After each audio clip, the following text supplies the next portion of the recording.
Ողջույն հարգելի հեռուստառադիո լսողներ, եթերում է Կոդպուլս հաղորդաշարը, այսօր իմ հյուրն է Լիլիթ Մակարյանը, երիտասարդական պալատ ՀՈԱԿ-ի ղեկավար։ Լիլիթ, ողջույն։ Ողջույն Դավիթ, շնորհակալ եմ հրավերի համար։ Ձեզ նույնպես շնորհակալություն ներկա գտնվելու համար։ Այսօր մենք փորձելու ենք քննարկենք ու խոսենք երիտասարդության ու նաև տեխնոլոգիական զարգացումների մասին, ինչին մենք ականատես ենք լինում վերջի տարիներին, որը շատ մեծ թափով զարգանում է։ Ինչ կարծիքի եք, ինչ հնարավորություններ կան երիտասարդների համար ու ինչով է նույն երիտասարդական պալատը զբաղվում, մի փոքր նաև ձեր գործունեության մասին պատմելով։ Շնորհակալություն, երևի ավելի հարմար կլինի մի փոքր անդրադառնանք մեր գործունեությանը, որպեսզի ավելի պարզ լինի, թե ինչպես է տեղի ունենում մեր կապը երիտասարդների հետ։ Երիտասարդական պալատը Հայաստանում միակ համայնքային երիտասարդական կենտրոնն է։ Այն, որ ասում են մեր լեզվով ասած, համայնքապատկան կառույց է։ Եվ իր ամբողջ գոյության ընթացքում, որը շուտով արդեն 10 տարի կլինի, երիտասարդական պալատը հիմնականում կենտրոնացված է եղել երիտասարդական նախաձեռնություններին աջակցելու, երիտասարդների ոչ ֆորմալ կրթության եւ երիտասարդներին տարբեր տեսակի հարթակներ տրամադրելու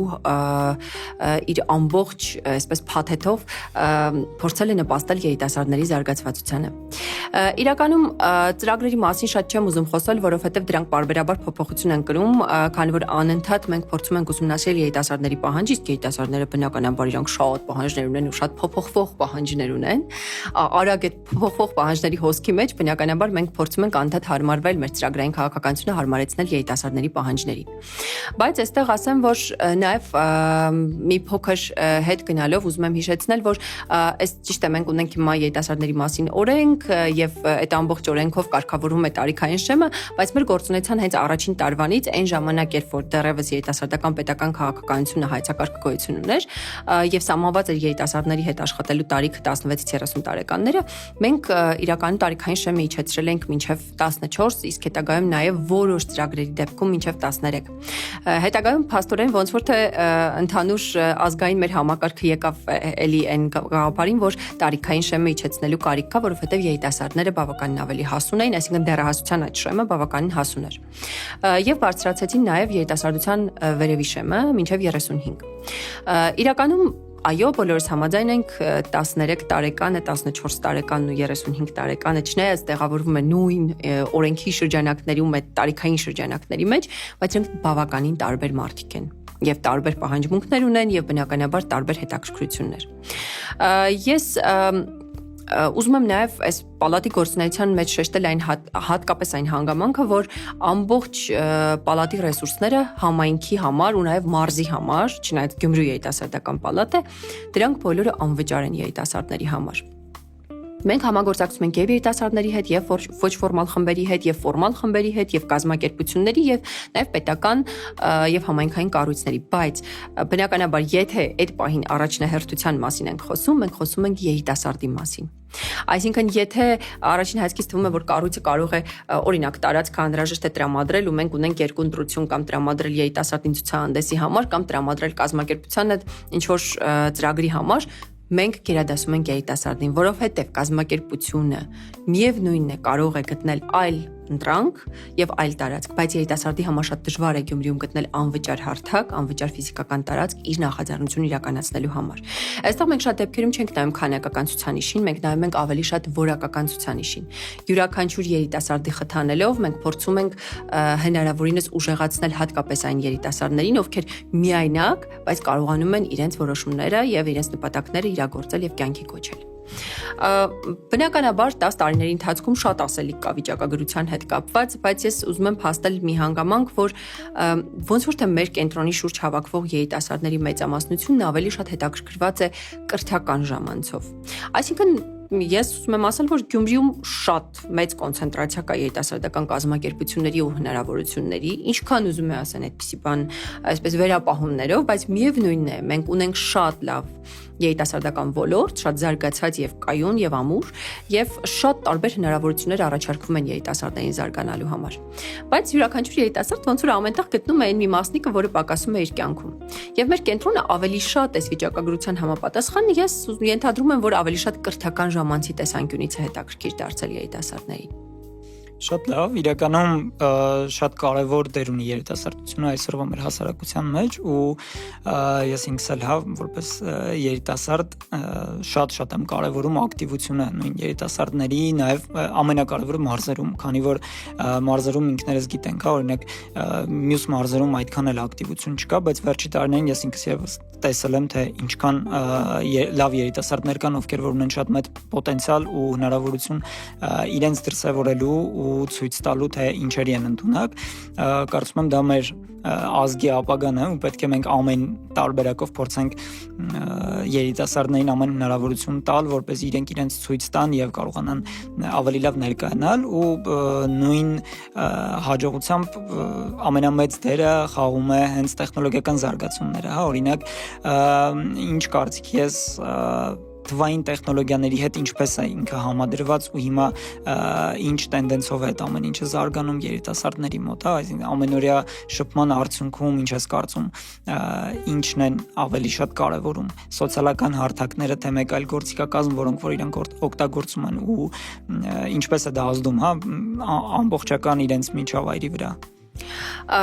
Իրականում ես մի փոքր այսպես հետ գնացի հիշողությամբ ուզում եմ հիշել ինձ որպես այս տարիքի երիտասարդ, ոնց էր իմ կյանքը այն ժամանակ իմ կյանքը շատ ավելի հստակ էր, այսքան մեծ ընդլայնված սահմաններ չկային, այսինքն կար ժամանակի տարածության հստակ չափումներ ու սահմաններ, որը մենք այսպես վիրտուալի համեմատ չենք կարողանում խախտել շատ դեպքերում։ Ես հետաքրքիր այն սերնդի ներկայացուցիչն եմ, որը գտնվում է մեջտեղում այսպես ավակ սերնդի, ովքեր բացարձակապես հեռու են եղել տեխնոլոգիաներից, մենք էինք ու գալիս է մի սերունդ, որը մեզանից հետո անմիջապես սկսում են տեխնոլոգիաները։ Իրականում այս կապող կամուրջ հանդիսանալով հանդերձ, ես ասեմ, որ մի կողմից իհարկե, երբ որ մենք համեմատում ենք մեզ ավակ սերնդի հետ, բնականաբար մի քիչ ավելի հեշտ է տեխնոլոգիաների մասին խոսել, որովհետև այնտեղ մենք ահագին բավականին լուրջ դեմքեր ենք համարվում գիտելիքների ու հմտությունների տեսանկյունից։ Բայց երբ որ գալիս ես երիտասարդների մոտ, դու հասկանում ես, որ դու երբեմն չես հասցնում բոլոր տենդենսներին հետևել, որովհետև ֆիզիկապես դա հետևելը շատ բարդ է։ Ի տարբերություն այն մարդկանց, ովքեր ծնվել են այդ տեմպի մեջ։ Մենք մի փոքր ավելի իրական կյանքի մարդիկ ենք, այսինքն եթե այսպես կիսենք մեր սերնդին, 50%-ը գալիս է ավելի իրական շփման մարդիկ եւ 50%-ը սոցցանցերի։ Ու մեր սերնդի մեջ կա մի բալանսի հնարավորություն, որ մենք միշտ հասկանում ենք, որտեղ է կախվածությունը սկսվում։ Կապ չունի, որ ծայրահեղության մասին է խոսքը։ Այսինքն այդ կախվածության մակարդակը մենք կարողանում ենք կարգավորել։ Ի տարբերություն երկու սերունդների։ Ավակ սերունդի դեպքում դա բացառապես կախվածություն է մարդկանց հետ շփումից, իսկ այս մեզանից հետո եկող սերունդի դեպքում դա լուրջ կախվածություն է գadgetներից։ Իրականում ես հասկանում եմ, որ մենք չենք կարող այլևս ասել, վայ, գիտեք ինչ, այն ժամանակ շատ լավ էր, մենք այդպես էլ պետք է ապրեինք, ինչու էս ամեն ինչ եղավ։ Միևնույն է, ինչքան էլ ասենք, մենք գտնում ենք այս իրականության մեջ եւ մենք պիտի ընդունենք այս իրականությունը իր դրական եւ բացասական կողմերով։ Մենք նաև հասկանում ենք մի կարևոր բան, որ մենք չենք կարող կառավարել այս իրականությունը։ Ինձ թվում է մտավախությունը մեր բոլորի մոտ գալիս է հենց նրանից, որ մենք ցավոք չենք կարողանում ոչինչ կառավարել մեր կյանքում։ Որովհետև այն մարդիկ, ովքեր իրական կյանքում ապրող մարդիկ են, սովորաբար իրենք սովոր էին եղել, որ իրենք կարող են տվյալ իրավիճակը, տվյալ երևույթը, իրենց կյանքի որոշակի փուլերը կառավարել եւ վերահսկել, այսինքն երկարաժամկետ պլաններ կառուցող մարդիկ են եղել, եթե մենք ուշադիր նայենք։ Որ հիշում ենք մեր ավակ սերնդի խոսքը, ասում եմ մեր ժամանակ, երբ որ մենք ծնվում ենք, մենք արդեն գիտեինք մենք ոնց ենք դպրոց գնալու, ինչ ենք դառնալու, որտեղ ենք աշխատելու, տունը ոնց ենք ստանալու, մեր երեխաները ոնց են մեծանալու։ Ունեցել են հստակ սիստեմա, որի աշխատել են։ Այո, միանշանակ։ Իսկ հիմա ինչ է տեղի ունենում այս սերնդի հետ։ Այս սերունդն ապրում է այստեղ, այսօր, այս պահին։ Սա մի կողմից շատ լավ է, որովհետև դու երբեք այդ քո ապագան այսպես մասամբ պահպանելու ու երկար ժամանակ քո հետ ծանր տանելու պարտավորությունը դրել ես մի կողմ եւ այդ կյանքը ապրում ես այստեղ եւ այս պահին, որովհետեւ մեր ավակ սերունդը դա չի կարողացել երբևէ անել, ինքը միշտ ափսոսանքներով է հիշում ամեն ինչ։ Այս սերունդը անում է այսօր այս պահին, բայց ինքը չունի հեռահար շատ մեծ նպատակներ, որովհետեւ մեծ հաշվով դա անիրատեսական է, մեծ հեռահար նպատակները կառուցելը, որովհետև մեր կյանքը ուղղակի բառից բուն իմաստով ամեն երկուշաբթի կամ ամեն կիրակի փոխվում է, ու ինչ որ մի նոր բան է տեղի ունենում մեր կյանքում, մենք չենք կարողանում վերահսկել։ Մեր բոլոր հնարավոր այս անհասկանալի հակամարտությունները տեխնոլոգիաների հետ գալիս են միայն վախերից։ Ոնց որ մեր կյանքում ցանկացած վախ, այդ վախը եւս մեզ կառավարում է։ Եվ դրա համար ինձ թվում է, որ ի տարբերություն այս երիտասարդ սերնդի, ովքեր չեն էլ նայում դրան վախենալով կամ չվախենալով, որովհետև այդպիսին էր իրենց ծնված իրականությունը, իրենք ուղղակի ընդունում են այդ իրականությունը առանց մտածելու։ Մեր դեպքում մենք անդադ այսպես ինչ-որ բալանսի ենք ուզում բերել մեր կյանքը։ Վստահ եմ, որ կգա մի պահ, երբ որ նույն այդ կախվածությունները, երբ որ մեր համար դա կախվածություն է, միգուցե երիտասարդի համար դա բացարձակապես կախվածություն չի, այսինքն մեր մոտեցումներն էլ են շատ տարբեր, արդյոք ինչն էր կախվածություն այս ամեն ինչից։ Մի հասարակ օրինակ ասեմ, երբեմն հոգեբանական գրքեր կամ նյութեր ուսումնասիրելու ժամանակ հետաքրքիր մտքեր են գալիս, չէ՞, որովհետեւ ասում եմ, բայց ոնց որ ճիշտ էր ասում, չէ՞։ Այդպիսի մի միտք եկավ այն ժամանակ, երբ որ ասում է աշխատասիրության բարձր տոկոսը, այն տրուդագալիզմը, ասում է ինքը հոգեկան շեղում է։ Եթե դա մենք ասենք մի 10 տարի առաջ, 20 տարի առաջ կամ ավակ սերնդում, ինչ է կասում, աշխատանքը գեղեցկացնում է մարդուն, մենք բոլորս պիտի աշխատենք, տանջվենք ֆիզիկապես, հոգեպես եւ այլն։ Երբ որ մենք խոսում ենք արդեն այս սերնդի համար, իսկ այստեղ արդեն հոգեբանություն եւ այլն լիք ուրիշ բաներ կա, ասում է դա հոգեկան շեղում է։ Հիմա երիտասարդ սերնդի համար դա էր հոգեկան շեղում, հիմա ավակ սերնդի համար սա է հոգեկան շեղում։ Մենք շատ տարբեր մոտեցումներ ունենք։ Մենք հասկանում ենք, որ մենք նորմալ է, բոլոր երիտասարդների մեջ այդ խնդիրը լինելու է։ Եվ դրա համար ես ուզում եմ ուղղակի մենք ընդունենք մի փաստ, որ սա այլևս մեր իրականությունն է, եւ այդ իրականությունը ապրելու լավագույն տարբերակը փորձել այդ իրականությունը լավագույնս օգտագործել իշահ քեզ եւ թույլ չտալ օգտագործվել այդ իրականության կողմից։ Ոնց որ մնացած բոլոր իրականությունները։ Ես հասկանում եմ, որ երիտասարդների կենսափորձը միգուցե թույլ չի տալիս դեռևս բերել այդ մակարդակին, բայց ես վստահ եմ, որ իրանք շատ ավելի սուր եւ հասուն մարդիկ կդառնան շատ ավելի կարճ ժամանակահատվածում, որովհետեւ իրենց կյանքի տեմպերը շատ ավելի արագ են գնում եւ կկա ինչ-որ մի պահ, երբ որ կկարողանան իրենք այդ ամբողջ բալանսի բերել։ Ես տեխնոլոգիաներին չեմ ասում լիարժեք 100% վստահում եմ, ես էլ ունեմ իմ մտավախությունները, ինձ համար միշտ շատ կարևոր է անձնական տիրույթը եւ անձնական ինֆորմացիայի վերահսկելիությունը, բայց ես նաեւ ընդունում եմ փաստը, որ յուրաքանչյուրս գրանցվելով սոցցանցում մենք այլևս մեր անձնական ինֆորմացիայի սեփականատերը չենք։ Դա պիտի ընդունենք նաեւ։ Դա միանշանակ, որովհետեւ այսօր մեծամասնությունը օգտվում են Google-ից, ունեն իրենց օգտահաշիվները ու դա արդեն խնդիր է, որովհետև մեր մասին ամբողջ ինֆորմացիան չէ, մենք օրը ոնց անցավ, ուր գնացինք, ինչ արեցինք, ամեն ինչ սոցցանցերում կարելի ասել մեծամասամբ ցուցադրում ենք ու այդ ոչ թե տեսնում եմ մի մարդ, երկու մարդ, այլ բոլորը տեսնում են մեր հետևորդները ու դեռ ավելին վերջին օրինակ ալգորիթմների միջոցով, եթե Facebook-ում օրինակ ինչ-որ մի հատ story ենք գցում, ուրիշ մարդ էլ է տեսնում, որ ընդհանրապես մեր ընկերների ցանկում էլ չկա։ Ու մենք հասկանում ենք, որ մեր օրական այդ կարելի ասել ընկերների ցանկը մեծանում է ու դիտորդների ցանկը մեծանում է, այսինքն մենք ինչ ցույց տանք, ներկայացնենք, այդ ամեն ինչը ավելի է մեծանալու ու ավելի շատ դիտումներ է ստանալու, հա, օրինակ վիդեոները տեսել ենք TikTok-ում ինչ մեծ արագությամբ արագ ով ինչ անի գցում է ու միանգամից մեծ տարածում է գտնում, այսինքն դա համ վտանգավոր է մի կողմից որպես գործիքակազմ, համ նաև շատ կարևոր է, այսինքն կախված թե մենք ինչ կոնտենտ կմատուցենք մարդկանց ու ինչ կտեսնեն։ Դրա համար կարծում եմ, որ երիտասարդությունից նաև կախված այն ամեն ինչը, թե ինչ ենք մենք ցույց տալիս։ Օրինակ մենք եթե նայենք նույն Չինաստանի օրինակով, ես միշտ ասել եմ իրենց օրինակը ամենալավն է, իրենք միշտ կրթական բովանդակություն են ցույց տալիս, իրենց ազգայինն են պահում ու շատ էլի այտենց պետություններ կան, ովքեր որ նույն այդ ամեն ինչով զբաղվում են, հետևաբար պետք է նաև կոնտենտի ֆիլտրացիա անենք, հա, այսինքն մշակենք ու ցույց տանք այն ամեն ինչը, պրոպագանդենք այն ամեն ինչը, ինչ որ երիտասարդությունը պետք է տեսնի ու հասկանա։ Դες այստեղ մի հատ կարևոր նաև կետ է գալիս, փախվում ենք մի կետի, որ ունենք սերունդներ նշեցիր 3 սերունդների փոփոխություն, չէ՞, այն մարդիկ, ովքեր որ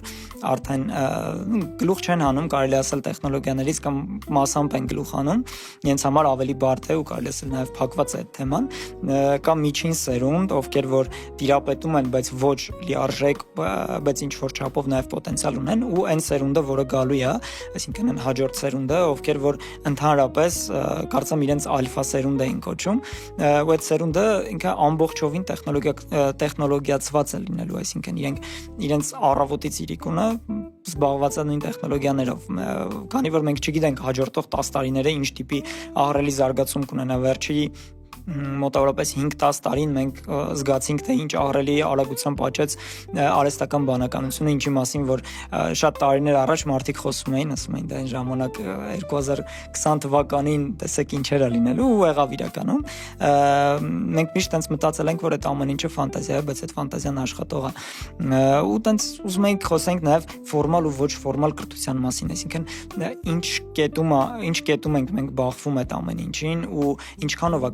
կարևոր ֆորմալ ու ոչ ֆորմալ կրթությունը, որովհետև այսօր գիտենք, որ դասագրքերում եւս ամեն ինչ փոփոխությունների է ենթարկվում։ Ես իրականում ֆորմալ եւ ոչ ֆորմալ կրթության մասին իմ պատկերացումները շատ այսպես հստակ ունեի մինչեւ այն պահը, երբ որ իմ երեխաները գնացին դպրոց։ Քանի որ այն կրթական համակարգը, որին սովորեի ես, իսկ դա հետ խորհրդային կրթական համակարգներ ու նաև այն անկախության տարիներն էին, ու ես այդ ամբողջ կրթական համակարգից հստակ հասկանում էի, որ կար այսպիսի ձևաչափ ու կա այսպիսի ձևաչափ։ Իմ համար շատ հստակ էր այդ ամբողջը։ Բայց երբ որ իմ երեխաները գնացին դպրոց, ես հասկացա, որ ես ինչ-որ մի բան լավ չեմ հասկացել այստեղ, որովհետև ես զգում էի, որ ֆորմալ կրթական համակարգը սկսեց ինտեգրել ոչ ֆորմալ կրթական համակարգից որոշակի էլեմենտներ, իսկ ամեն հաջորդ տարին բնականաբար շատ ավելի շատ։ Ոչ ֆորմալ կրթական համակարգի մեջ շատ կարևոր մի բան կար, որ այստեղ այդքան գիտելիքի պահը չէր, ինչքան հմտության ձևավորման պահն էր։ Այսինքն մենք այն բոլոր հատկապես փափուկ հմտությունների դեպքում, երբ որ մենք խոսում ենք, մենք կոմունիկացիան ենք կարևորում, մենք փորձում ենք մարդու իրական կյանքում այն բոլոր կարևոր են կրիտիկական կամ լավ կամ վատ պահերը, որտեղ կարող էր մարդը հայտնվել, այդ տվյալ իրավիճակից ելք գտնելու ինչ որ հնարավորություն, այսինքն մարդու պրակտիկ սովորություններն ու հմտությունների դաշտներ կարևորվում ավելի շատ։ Եվ այդ ամբողջը հիմա տեղափոխվել է այսպես կամած դետալ տեղափոխվել է նաև ֆորմալ կրթական դաշտ։ Իրականում եթե ես ասեմ ես գոհ եմ թե դժգոհ եմ ֆորմալ կրթական դաշտից, միանշանակ վստահ եմ, որ ես պիտի կրկնեմ բոլոր այն սերունդների պատասխանը, որոնք համարվում են անցյալ սերունդ ի համեմատություն նոր եկող սերնդի։ Դա կլինի իմ ծնողներինը, դա կլինի իմ տատիկ պապիկինը, կապ չունի։ Մենք բոլորս նույն ձևով երբ որ գնում ենք արդեն հասնում ենք մեր երեխաներին երեխաների կրթությանը քննադատելու պահը, մենք միշտ ասում ենք մենք դժգոհ ենք։ Որովհետև մենք համեմատություն ենք տանում մեր եւ արդեն եկող սերնդի այդ կրթական համակարգի մեջ, այո, ես դժգոհ եմ, որովհետև իմ սպասելիքները չեն արդարանում այնքանով, որքանով ես մտածում եմ, որ ինքը լիարժեք կրթություն պիտի ստանա։ Բայց ի հակադրություն այս ամենի նաև ուզում եմ ընդունել այն փաստը, որ միգուցե այս նորարարական մոտեցումները, որտեղ եւս այդ ստեղծագործականության պահը, չգիտեմ, միգուցե այդ փափուկ հմտությունների կոմունիկացիայի ու ակտիվության հասարակական կամավորության ու մնացած լիքը բաները, որը կարևորվում է այսօրվա դպրոցում կամ կրթական համակարգում, միգուցե իրանք շատ ավելի լավ սերունդ ստեղծեն, միգուցե, քան ենթադրենք մեր սերունդներ կամ մեզ նախորդող սերունդներն են եղել։ Այս ամբողջի մեջ ես շատ չեմ կարող հստակ ասել, բայց այն որ ֆորմալ կրթական համակարգում կան բացեր, որը ցավոք լրացվում է կամ բարեբախտաբար լրացվում է ոչ ֆորմալ կրթական դաշտում, դա ակնհայտ է։ Այսինքն, եթե այդ բացերը չլինեին, երիտասարդները չէին գա նմանատիպ կենտրոններ, ինչպիսիք երիտասարդական պալատն է, ու ասեին, ենթադրենք մենք ուզում ենք այսպիսի թեմա ուսումնասիրել, մենք ուզում ենք այս առարկայից այս ձևաչափով ուսումնասիրել։ Ոնց եղավ, որ ասենք դպրոցում, չգիտեմ, նույն խոսակցական անգլերենի մակարդակը շատ ցածր է, բայց իրենք ձգտում են դեպի ավելի խոսակցական անգլերենի ինչ որ ակումբների մասնակցություն ունենալ։ Դա նշանակում որ ինչ որ բան այնտեղ չի ստացվել, այստեղ են ուզում իրացնեն։ Մի դրական բան կա այս ամբողջ պատմության մեջ։ Այնքան հնարավորություններ կան։ Ես ուղղակի Գյումրիի մասով եմ խոսում։ Չնայած ամբողջ Հայաստանում կա, բայց ես Գյումրիի մասով եմ խոսում։ Լիքը հնարավորություն կա կրթություն ստանալու անվճար տարբերակով։ Գիտեք, երբ որ այս ամբողջը հիմա մենք նայում ենք Գյումրիում, մեզ թվում է մենք ուղղակի լավ, այսպես, կա, ինչ անենք, ինչ որ միգուցե այն չկա, ինչ որ մեզ պետք էր։ Բայց երբ որ մենք նայում ենք նույն զարգացած երկրներում, ինչպիսիք են, ասենք, Չինաստանը, ինչպիսիք է Ամերիկայի Միացյալ Նահանգները, Եվրոպան, ունեցած բոլոր տեղերում, Ռուսաստանը, բոլոր տեղերում ոչ ֆորմալ կրթությունն անգամ շատ դժվար է գտնել հասանելի տարբերակով։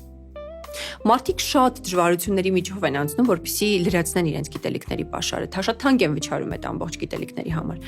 Մեր քաղաքում կա այդ հնարավորությունը, կա լիքը հնարավորություններ զարգացնելու տարբեր տեսակի հմտություններ եւ ես կարծում եմ, որ ամեն դեպքում ոչ ֆորմալ կրթությունը դեռ երկար ժամանակ գոյություն կունենա։ Չգիտեմ ինչքանով դա փոխարինեն տեխնոլոգիաները։ Տեսեք, ինձ թվում էր, որ տեխնոլոգիաների զարգացմանը զուգահեռ, երբ որ կան լիքը վեբինարների հնարավորություն ու հասանելի անվճար հնարավորություններ, ինձ թվում էր, որ կարելի է բացառել երիտասարդական կենտրոնների ընդհանրապես գոյությունը, որովհետև ինչ ասես կարող ես գտնել, սովորել, վերապատրաստվել, սերտիֆիկատը ստանալ, այդ մի բան վկայականի համար էին գալիս, որ ասեն կամավորության վկայական, եսիմինչ, ամեն ինչ կարելի անել, on-line էլ կարելի անել։ COVID-ը ցույց տվեց, որ ամեն ինչ կարելի է տեղափոխել on-line դաշտ։ Բայց ամեն դեպքում կա ինչ-որ մի բան, որ երիտասարդին բերում է էլի կենթանի միջավայր եւ ինքը անգամ եթե բոլորս միասին այսպես պիտի հավաքվենք սեղան շուրջ ամեն մարդ իր հեռախոսը ձեռքերը վերցրած, բայց ինքը ուզում է ֆիզիկապես իր կողքը ինչ-որ մեկին տեսնի։ Կարծում եմ այդ միջավայրի ստեղծումը ինքը նաեւ շատ կարևոր ազդեցություն է ունենում, որովհետեւ մենք ինչքան էլ փորձում ենք զարգացնել տեխնոլոգիաները, կա մի կարևոր կետ, դա ֆիզիկական շփումն է, այսինքն մարդիկ դեռ չեն կարող լիարժեք գնալ դեպի տեխնոլոգիական զարգացման, կարծում եմ այդ կարող է լինի մի 20 տարի հետո, բայց հնարավոր է նաև շուտ հաշվի առնելով վերջին զարգացումները, բայց դեռ իրեն չի սպառել, բայց նաև ինչ ես կարծում, սպառել է իրեն արդյոք ֆորմալ կրթությունը, թե ոչ ֆորմալի, դες այդքան առավելություններ նշեցիր ոչ ֆորմալ կրթության, ինչ ես կարծում, սպառել է իրեն ֆորմալ կրթությունը։ Այս մոտավորապես այն ժանրից է, երբ որ ասում է հետաքրքիրն այն է, որ լիքը բան մեր կյանքում փոփոխության ենթարկվեց, սկսած են կրակի պրիմիտիվ գյուտից, որ գնում ենք հասնում ենք եսիմինչ տեսել եք ինչ սարքավորումներ կա, չգիտեմ, այդ տտացնելով, աչքը թարթելով այդ կրակը վառվում է, բայց դպրոցի այդ դասարանական վիճակը, երբ որ մենք նայում ենք, ինքը դարը շարունակ մնաց նույն տարբերակով։ Սրա էլի հարաբերական է սրա եւ դրականը կա եւ բացասական, այսինքն կան բաներ մեր կյանքում խիստ կայուն են, այս կայունության տեսանկյունից դրական է նշենք, բայց մյուս որ կա ամեն դեպքում չեմ կարող ասել ինչքանով է իրեն սպառել ֆորմալ կրթությունը, բայց կարող եմ ուրիշ տեսանկյունից այս հարցը մեկնաբանել։ Կրթության նկատմամբ մեր պատկերացումները ու կրթության միջոցով ստացված մեր հնարավորությունները իրենք փոփոխվել են։ Այսինքն եթե առաջ հստակ պարտադիր էին որոշակի կրիտերիաներ աշխատանքի ընդունվելու համար, այսինքն դրանցից մեկն էլ են, որ ասում էին դիվանի տակը դրած կարմիր դիպլոմներ, ոտի տակը դրած, այդ պահը այսօր չկա։ Այսօր եթե դու անգամ նույնիսկ չունես այդ դիպլոմը, եթե դու ունես լավ հմտություններ ու լավ կենսափորձ, նույնիսկ եթե դու կրթություն չունես։ Ես հիմա շատ այսպես ոչ միանշանակ բան եմ ասում, բայց այո, մասնագետները միգուցե քննադատեն իմ ասածը, բայց ամեն դեպքում դու կարող ես գտնել շատ լավ աշխատանք։ Բայց այստեղ մի հատ խնդիր կա։ Ամեն դեպքում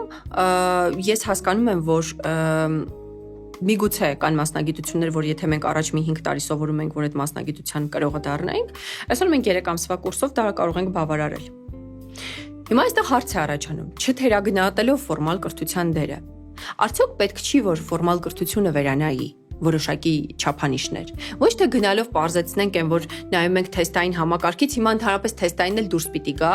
ու մնա ենթադրենք կրեդիտային համակարգ, են որ ակտիվությունով բան չունեմ ասել, միգուցե ինչ որ մի կետում կարդարացնի իրեն, ես չգիտեմ, չեմ կարող այս մասին շատ լուրջ եզրակացություններ անել, բայց երիտասարդի կամ երեխայի մոտ պատրաստվել ստուգողականի, պատրաստվել քննության, անցնել թեկուզ մի քիչ ստրեսային, բայց քննական ընթացքի միջոցով, ստուգել իր գիտելիքները, բացի հմտություններից, դրանք լրիվ ամբողջությամբ դուրս թողնել ու չգիտեմ Հայաստանում չեմ կարծում որ այն աստիճանի օբյեկտիվ կլինեն ուսուցիչները որ ասեն որ իսկական երեխան ամբողջ օր դասերին ստաց պարապում ու պատասխանում էր այստեղ մենք գիտենք որ վերապահումներ լինելու են ինչպես գնահատականների համակարգում այստեղ շատ խնդիրներ կան ոնց որ 12-րդ դասարան գնալու հասկացությունը շատ երկար քննարկվեց ու այսօր հիմա բոլորն ասում են թե ինչի է անիմաստ դարձրեցինք 12 տարի այս կրթական համակարգը հիմա սա էլ իմ համար մի քիչ աբսուրդ է այսինքն ես ուզում եմ հասկանալ, թե եթե մենք պարզեցնում ենք անընդհատ ֆորմալ կրթությունը, եկեք թողնենք ոչ ֆորմալը ու վերջացնենք սրանով։ Շատ լավ, եւ երևի ընդհանուր որպես ամփոփում մենք փորձենք քննարկել վաղվա հմտությունները, որոնք են լինելու, այսինքն ինչն է պահանջված ու նաեւ նույն երիտասարդական պալատը ինչ նախաձեռնություններ ունի այդ ամեն ինչին ավելի նպաստելու, աջակցելու, թե մարզում, թե ընդհանրապես Հայաստանում ինչ որ ուղղությունների վրա, նաեւ կուզենայի այդ մասով մի փոքր ամփոփենք։ Իրականում ես ապագայի հանդեպ ինչքան էլ այսպես անորոշ պատկերացումներ ունենամ ելնելով բնականաբար արկա իրավիճակից ու մի քիչ էլ վախից այս ամբողջ տեխնոլոգիական զարգացումների հետ կապված, որովհետև ամեն դեպքում մեր մարդկային հոգեբանությունը ձգտում է ապահովության ապահովության, երբ որ առավել եւս դու ծնող ես,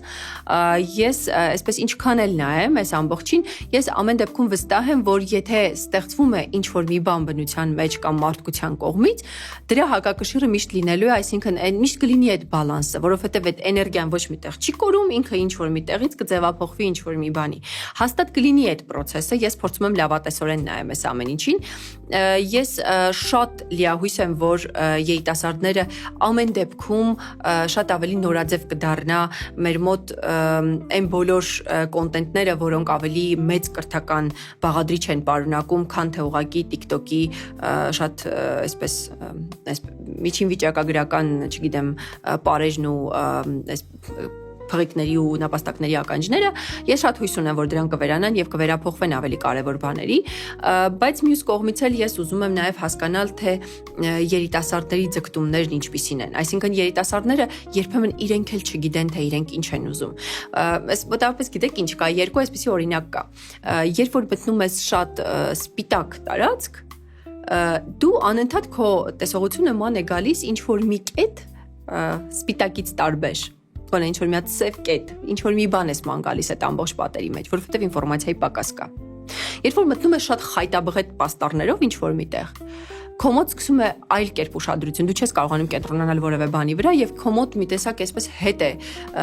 վանվում այդ ամբողջ գիտակցությունը, որովհետեւ այդ ամբողջ ինֆորմացիոն, այդ ամբողջ պաշարը քեզ ստիպում է ուղղակի ինֆորմացիոն թունավորում զգալ։ Այս ամբողջի մեջ մի տեսակ ես ավելի շատ մեր երիտասարդներին նմանեցնում եմ հենց այդ խայտաբղետ պաստառներով սենյակում գտնվող մարդու հետ։ Ինձ թվում է երբեմն մենք ուղղակի այդ հնարավորություններն այնքան շատ են ու այնքան մատչելի ու հասանելի են երիտասարդների համար։ Ես երբեմն չեմ կարողանում մեղադրել, թե ինչի իրանք չեն կարողանում կողմնորոշվել իրանց ցանկությունների մեջ շատ արագ կամ ավելի այսպես կառուցողական մոտենալ իրենց կյանքին, որովհետև շատ են այդ պաստառները։ Եվ այդ ինֆորմացիոն թունավորումը, որը անընդհատ գալիս է, շատ բարդ է։ Հիմա միգուցե այսպես չգիտեմ ինչքանով դա ճիշտ կհնչի, բայց ամեն դեպքում ամեն ինչին կառավարման մեխանիզմներ են պետք, որովհետև ամեն ինչ այն թույնի մասին է խոսքը, ինչ որ միտեղ դա տեղ է, ինչ որ միտեղ դա մահացու է։ Եվ այս ամբողջն էլ ինչ որ միտեղ շատ սխալ դոզայով եթե լինի, մենք շատ ծայրահեղ պատկեր ենք ունենալու։ Մարդ, որը ուղղակի ապաթիա կզգա ամեն ինչի հանդեպ, որը մենք տեսնում ենք այսօր երիտասարդների մեջ։ Ես հույս ունեմ, որ կգտնվեն ինչ որ մեխանիզմներ, իսկ այդ մեխանիզմները բացառապես պիտի լինեն կրթական մեխանիզմներ, որպեսզի այդ ֆիլտրացիան լինի առողջ մթնոլորտում։ Ամեն դեպքում ես լավատես եմ, ես գտնում եմ, որ մեր երիտասարդները շատ հասուն են, մեր դեռահասները, այսինքն որ ասում եմ երիտասարդներ, ես չգիտես ինչի 12-ից եմ նայում ամեն ինչին, իրանք շատ հասուն են։ Իրենք շատ մեծ պոտենցիալ ունեն եւ իրենք վստահաբար կկարողանան, միգուցե մեր սերունդը դա արդեն այլևս չի կարողանալ, բայց գոնե այս եկող սերունդը ինքը կկարողանա գտնել այն մեխանիզմները, որոնք իրենց համար ավելի ապահով կդարձնեն այս իրականությունը։ Հաճելի էր ձեզ հյուրընկալելը, Լիլիթ ջան, հուսամ ապագայում նոր նախագծերով լի կլինեք նաև երիտասարդական պալատում ու ավելի մեծ զարկ կտակ երիտասարդության աշխատանքներին թե Գյումրիում, թե նաև Հայաստանի բոլոր անկյուններում։ Հիշեցնեմ, որ մեր հյուրն էր այսօր Լիլիթ Մակարյանը, Գյումրի երիտասարդական պալատ ՀՕԱԿ-ի ղեկավարը։ Մենք կհանդիպենք հաջորդ հաղորդումներին։ Հիշեցնեմ, որ մեզ կարող եք հետևել Armount TV եթերում եւ Ռադիո Վան Գյումրիի 97.9 հաճախականությամբ։ Հաջողություն, շնորհակալություն։